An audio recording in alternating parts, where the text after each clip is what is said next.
Assalamualaikum warahmatullahi wabarakatuh. Saudara, terima kasih telah mengunjungi channel ini untuk mengikuti kisah yang menegangkan. Ambil manfaatnya, buang sesuatu yang tidak berguna.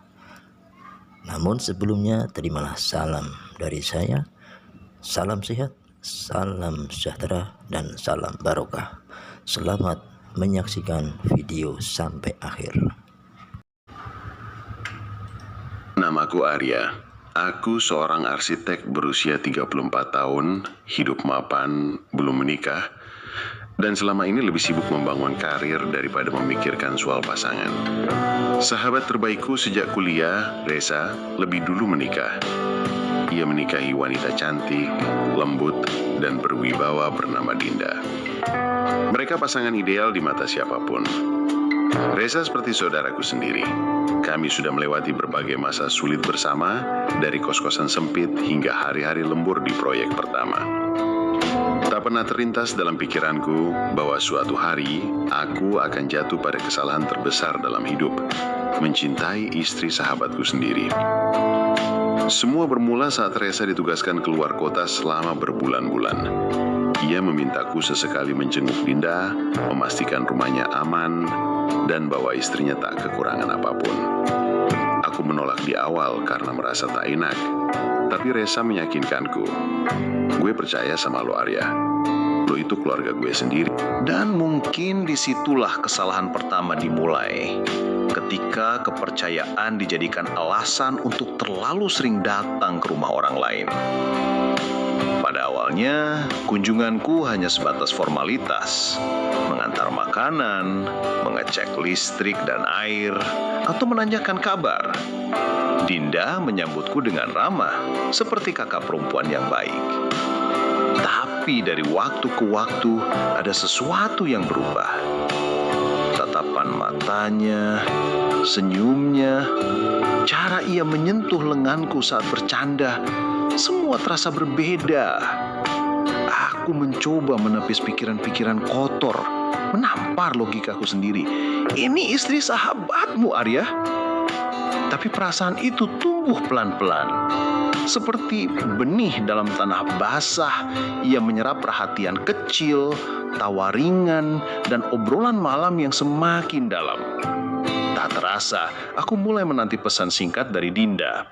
Aku mulai menyukai suara lembutnya di telepon. Dan yang paling kutakutkan, aku mulai berharap Reza tak cepat pulang. Hari itu hujan deras mengguyur kota. Aku baru pulang dari proyek dan melewati rumah Reza. Entah kenapa, mobilku belok sendiri ke arah situ. Kupikir sekadar mampir untuk memastikan semuanya baik-baik saja. Dinda membuka pintu dengan sweater longgar dan rambut dicepol seadanya. Wajahnya pucat. Katanya ia sedang pusing. Aku membuatkan teh hangat, dan kami duduk di ruang tamu mendengarkan gemuruh hujan. Kadang aku capek, Mas. Reza sibuk banget. Kayaknya aku nggak pernah benar-benar ada di pikirannya. Katanya pelan. Kalimat itu menusukku. Aku ingin mengatakan bahwa Reza mencintainya, bahwa ia hanya berjuang untuk masa depan mereka. Tapi di saat yang sama, hatiku memberontak. Ada sisi gelap dalam diriku yang berkata, kalau dia lelah, biar aku yang menemani. Dan malam itu, untuk pertama kalinya, tangan kami saling menggenggam terlalu lama. Setelah malam itu, aku mencoba menghindari Dinda. Aku merasa bersalah. Reza sahabatku. Kami telah melewati segalanya bersama. Dan sekarang, aku malah bermain api di belakangnya. Tapi sekuat apapun aku berusaha menjauh, ada magnet yang terlalu kuat menarikku kembali. Dinda pun tak tinggal diam. Beberapa hari setelah aku tak datang, ia mengirim pesan pendek. Mas Arya, maaf kalau aku bikin Mas nggak nyaman. Tapi kehadiran Mas waktu itu benar-benar berarti buatku. Pesan itu sederhana, tapi membuat dadaku sesak. Aku tak menjawab. Tapi malam itu aku tak bisa tidur. Dan esoknya, entah dengan alasan apa, aku kembali datang ke rumah itu. Kami tak banyak bicara, tapi keheningan kami bukan kosong. ada sesuatu di udara yang makin menyesakkan. Ketika aku pamit pulang, Dinda berdiri terlalu dekat. Tangannya menyentuh lenganku, dan suara lirihnya bergetar saat berkata, Terima kasih karena masih peduli. aku hanya bisa menatapnya. Dan di detik itu, aku sadar kami sedang berdiri di tepi jurang.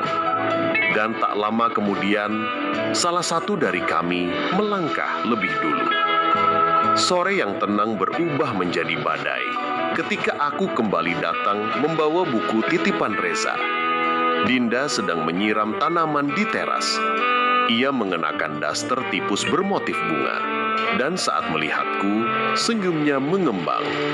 Senyum yang seharusnya biasa, tapi kini terasa berbahaya. Kami duduk di ruang tamu. Hujan turun lagi, seperti alibi yang menyamar. TV menyala tanpa suara. Entah siapa yang lebih dulu bergerak. Tapi tiba-tiba, kecupan kami bertemu. Lembut, takut-takut, tapi tak ada yang menghentikan. Pertemuan itu bukan sekedar luapan nafsu. Ada luka di dalamnya, ada rindu, ada amarah, ada kesepian dua orang yang seharusnya tak saling memiliki. Ketika akhirnya memetik pepaya di kebunnya, Dinda menatapku dengan mata. Aku nggak tahu harus benci atau bersyukur karena kamu. Aku tak menjawab. Aku terlalu takut dengan apa yang sudah terjadi dan dengan apa yang akan terjadi selanjutnya. Kami tak lagi bisa berpura-pura. Dalam seminggu berikutnya, aku datang hampir setiap malam. Kadang hanya duduk dan bicara, kadang hanya saling diam. Tapi lebih sering, kami saling tenggelam dalam pelukan dan menanam timun di kebun Dinda. Tubuh kami menyatu, tapi hati kami terpecah. Dinda menangis setelah setiap kali kami menjamah kebunnya. Cedah sedih terheran. Aku nggak pernah niat mengkhianati Reza. Tapi kenapa aku malah merasa hidup justru ketika bersama kamu? Aku tak bisa menjawab. Aku hanya bisa memeluknya, menutup mata, dan berharap dunia di luar rumah ini tak pernah ada. Hari itu datang seperti petir di siang bolong. Reza mengirim pesan. Bro, gue pulang minggu ini. Kangen sama lo dan Dinda. Gue bakal kasih kejutan. Tanganku gemetar membaca pesan itu. Dinda pucat saat kuberitahu. Kita harus berhenti, Mas, katanya. Kita harus pura-pura nggak pernah terjadi apa-apa. Tapi bagaimana mungkin berpura-pura jika setiap sudut rumah itu menyimpan jejak kami? Reza datang membawa oleh-oleh dan senyum lebar. Ia memelukku seperti biasa. Tak tahu apa-apa. Dinda berakting sempurna. Senyum, tawa hangat. Tapi aku bisa melihat tangannya sedikit gemetar. Hari-hari berikutnya adalah siksaan. Kami tak saling bicara lagi. Tak ada pesan, tak ada kunjungan. Tapi tatapan kami saat bertemu di dapur, saat Reza tak melihat, penuh luka yang tak selesai. Suatu malam, Reza berkata padaku, Gue ngerasa Dinda berubah ya. Dia lebih jauh. Aku menunduk. Mungkin dia hanya lelah, jawabku. Tapi dalam hati, aku ingin berteriak. Karena dia sudah menjadi milikku juga. Hubungan ini tidak sehat, tidak benar. Tapi mengapa rasanya justru disinilah aku menemukan diriku. Dengan Dinda, aku merasa utuh, walau penuh dosa. Suatu malam, Dinda menelponku diam-diam. Suaranya bergetar. Kalau aku pergi dari Reza, kamu mau bersamaku? Pertanyaan itu menghantam batinku. Aku ingin menjawab ya, tapi bayangan Reza, sahabat yang tak bersalah, menamparku. Aku hanya bisa berkata, jangan buat keputusan dalam luka, Din. Nanti semua terasa lebih hancur. Dinda dan Arya yang terus terjebak dalam relasi rahasia. Reza yang makin curiga dan akhirnya mulai menemukan kejanggalan. Pilihan tragis yang harus diambil dan ending yang emosional. Apakah pengkhianatan ini berujung penyesalan atau sebuah takdir yang tak bisa dilawan? Reza mulai pulang lebih awal dari pekerjaannya, lebih sering berada di rumah, lebih perhatian kepada Dinda. Mungkin karena ia merasakan sesuatu yang tak biasa. Mungkin karena intuisi seorang suami tak pernah benar-benar mati. Aku makin jarang datang, tapi justru disitulah segalanya terasa semakin menyesakan. Rasa ingin bertemu Dinda tumbuh liar. Aku mencoba fokus ke pekerjaan, tapi pikiranku dipenuhi olehnya. Bahkan aroma parfum yang kebetulan serupa dengannya di jalanan bisa membuat langkahku goyah. Dinda mengirim pesan sekali seminggu. Pesan-pesan pendek, penuh kode dan rindu yang tertahan. Aku rindu, tapi aku juga takut. Kita ini apa, Mas? Aku tak pernah menjawab langsung. Tapi malam itu, aku tak tahan lagi. Aku mengirim pesan. Buka pintumu malam ini. Aku ingin bicara. Untuk terakhir kali. Pukul 11 malam, aku tiba diam-diam. Reza sedang tidur, kata Dinda pelan saat membuka pintu. Ia memakai kaos tidur abu-abu dan celana panjang. Wajahnya pucat, mata sembab. Tapi ia tetap cantik dalam kesedihannya. Kamu duduk di lantai kamar tamu, seperti dua anak kecil yang sedang dihukum semesta karena cinta yang salah arah. Aku tahu ini salah, katanya sambil menggenggam tanganku. Tapi kenapa rasanya benar waktu bersamamu? Aku tak bisa berkata apapun. Lalu, entah kenapa, pelukan itu kembali terjadi.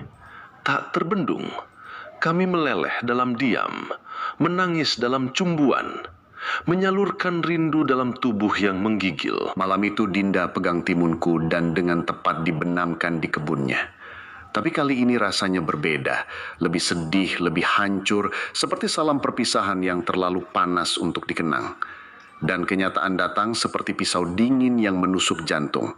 Saat aku keluar dari kamar tamu, berjalan perlahan di lorong gelap rumah itu, aku melihat sosok berdiri di balik jendela ruang tamu. Diam, tak bergerak. Reza, Ia berdiri dengan tangan menggenggam erat sesuatu. Entah handphone, entah buku catatan. Matanya merah, tatapannya kosong. Aku tak tahu harus berkata apa. Dinda muncul di belakangku dan langsung menutup mulutnya, menahan tangis. Reza akhirnya bicara. Suaranya tenang, tapi justru itu yang paling menakutkan. gue pulang malam-malam dari kantor karena kangen istri gue dan sahabat gue. Wah, sakit, pedih. Ternyata dua-duanya malah saling kangen juga. Tapi bukan nama gue. Aku ingin menjelaskan, tapi bagaimana? Tidak ada kata yang bisa memperbaiki luka semacam ini. Reza tak marah dengan fisik. Ia hanya duduk di kursi dan menatap kami. Kalian udah selesai? Atau masih mau lanjut sekalian di depan gue? Itu lebih menyakitkan dari pukulan apapun. Lalu, perlahan ia berdiri dan menghampiriku. Gue cuma mau tahu satu hal, Arya. Dari semua orang di dunia ini, kenapa lo? Aku tak bisa menjawab. Dan akhirnya, sebuah pukulan mendarat di wajahku. Berat, tapi aku menerimanya. Mungkin memang itu harga awal dari semua dosa ini.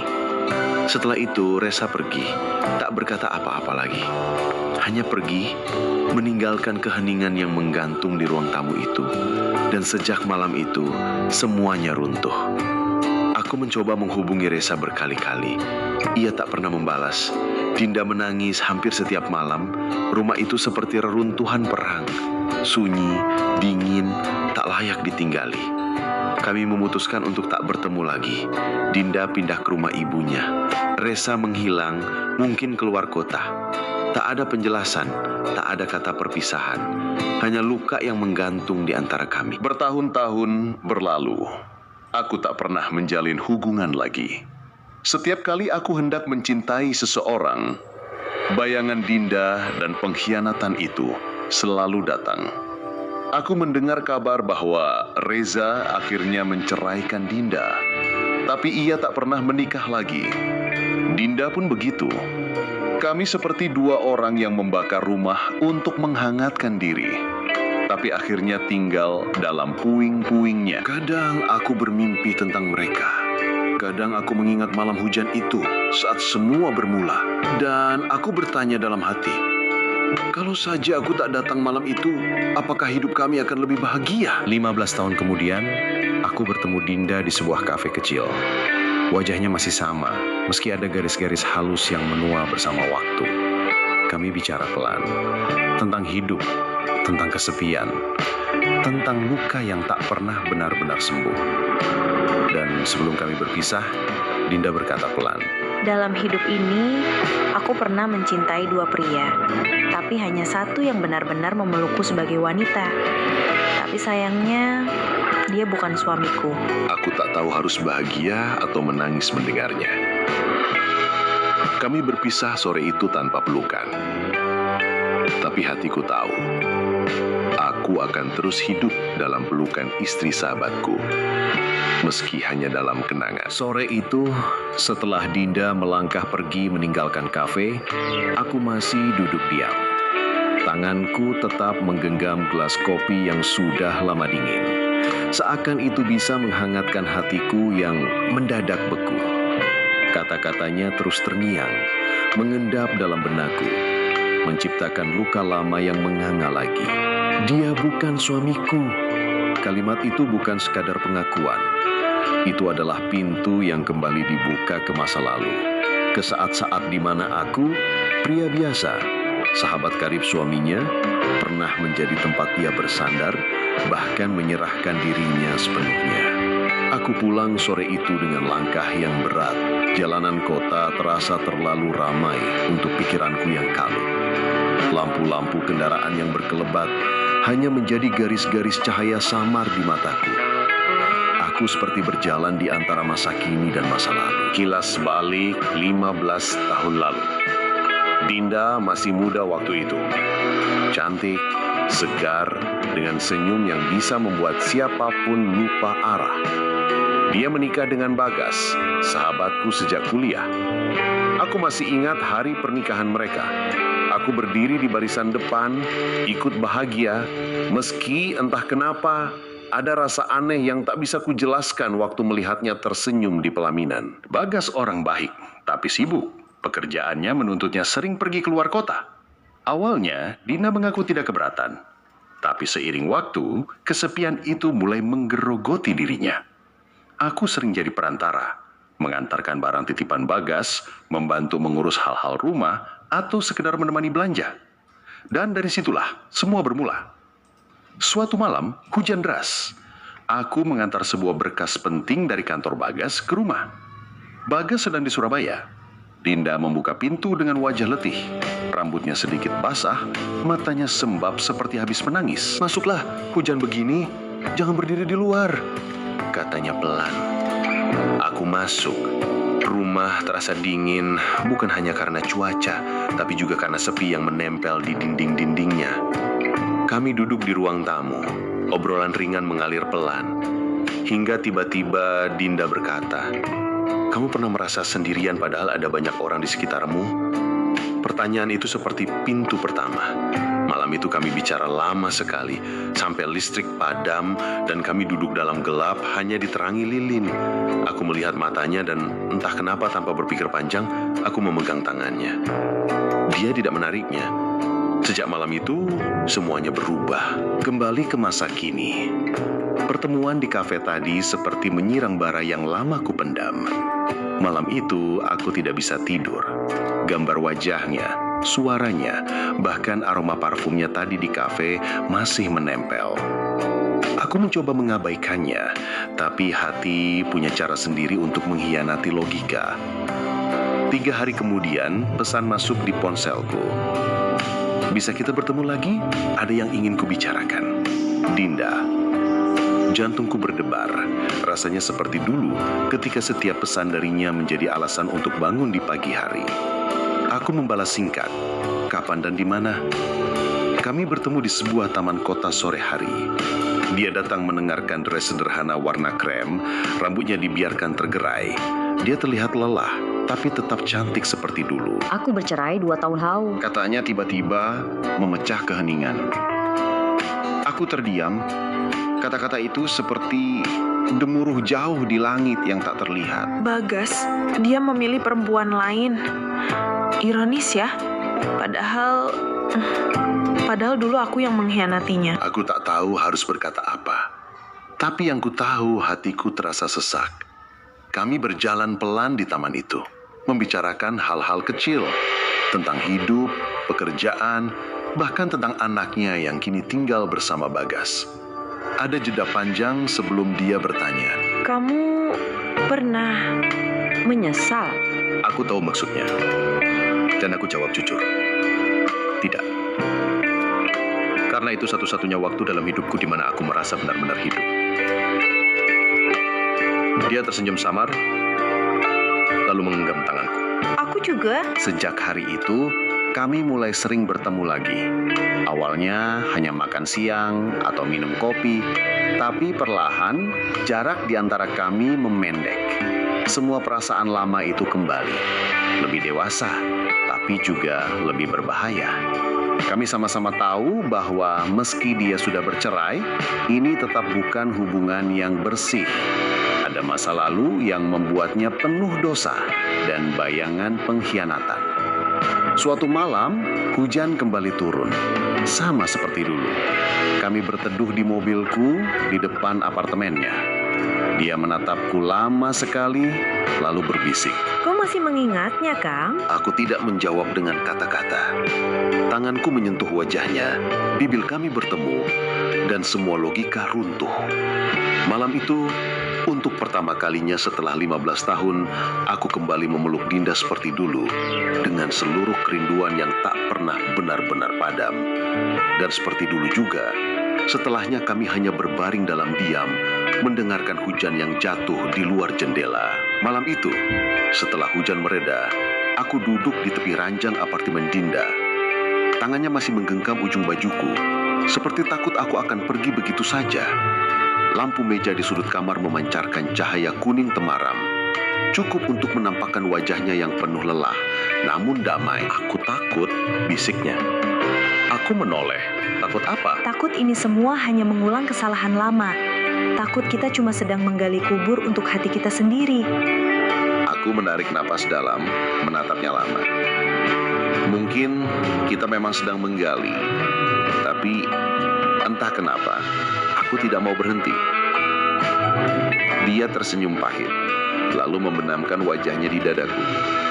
Malam itu kami bicara tentang banyak hal, tentang bagaimana hidup mempertemukan kami lagi, tentang rasa bersalah yang tak pernah benar-benar hilang, dan tentang keinginan untuk setidaknya sekali saja membiarkan hati menang. Sejak malam itu, hubungan kami berjalan seperti benang tipis yang ditarik dari dua arah. Di satu sisi, ada kebahagiaan yang begitu nyata setiap kali bersama. Di sisi lain, ada ketakutan akan apa yang terjadi jika dunia tahu. Kami mulai punya kebiasaan baru. Setiap Jumat malam, setelah pekerjaanku selesai, aku akan menjemputnya. Kadang kami hanya makan malam di restoran kecil. Kadang menonton film di bioskop sepi.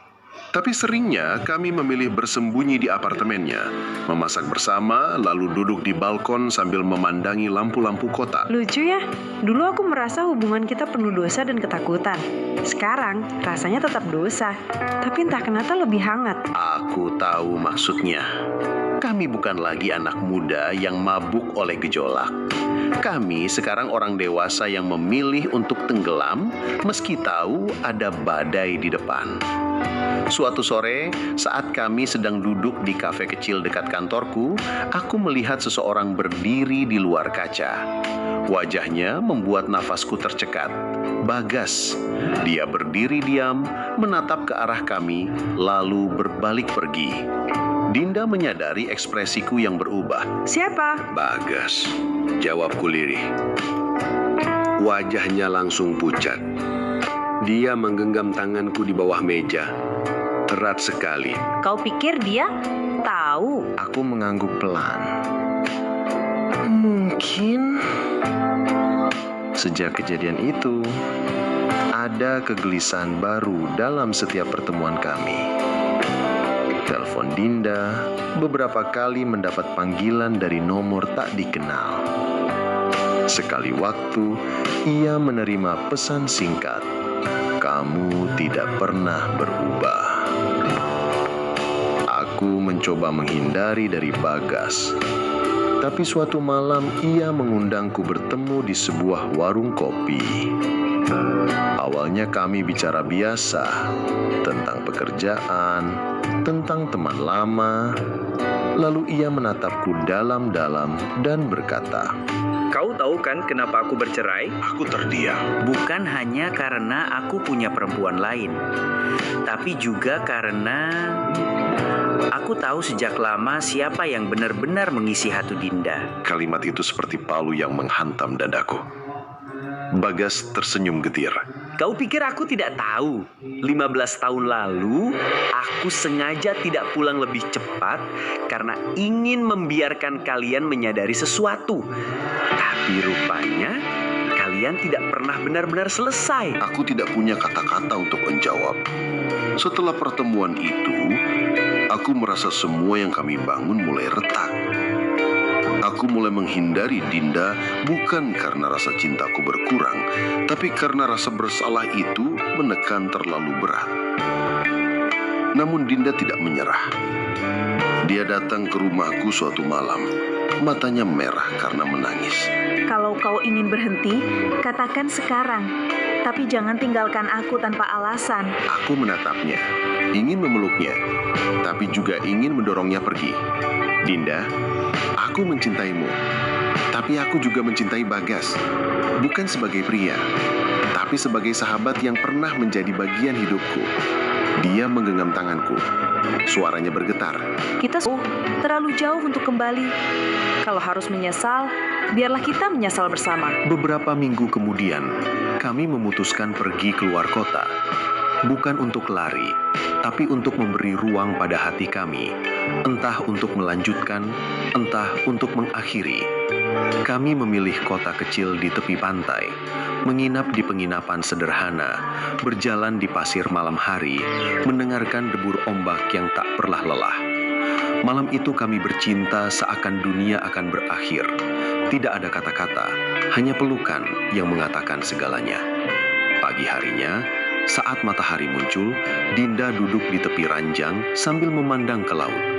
Aku ingin mengingatmu seperti ini, bukan di tengah kota, bukan di balik pintu tertutup, tapi di tempat terbuka, di bawah langit. Aku mengangguk, mencoba menyimpan setiap detail wajahnya. Sepulang dari perjalanan itu, kami sepakat untuk berhenti.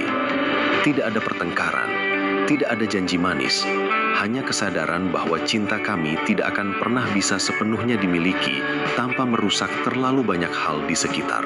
Dinda kembali fokus pada hidupnya. Aku pun begitu.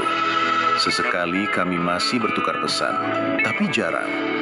Hingga suatu sore, bertahun-tahun kemudian, aku menerima sebuah amplop tanpa nama. Isinya foto kami berdua di tepi pantai, diambil diam-diam oleh seseorang. Di belakang foto itu, ada tulisan tangan. Dalam hidup ini, aku pernah mencintai dua pria, tapi hanya satu yang benar-benar memelukku sebagai wanita. Aku tahu tulisan itu, dan aku tahu meski kami sudah berpisah, sebagian dari diriku akan selalu hidup dalam pelukan istri sahabatku. Tamat. Terima kasih saudara telah menyaksikan video sampai akhir. Mudah-mudahan bermanfaat. Dan sampai bertemu di video berikutnya. Akhir kata, apabila ada kekurangan dan kesalahannya, mohon maaf yang sebesar-besarnya. Wassalamualaikum warahmatullahi wabarakatuh.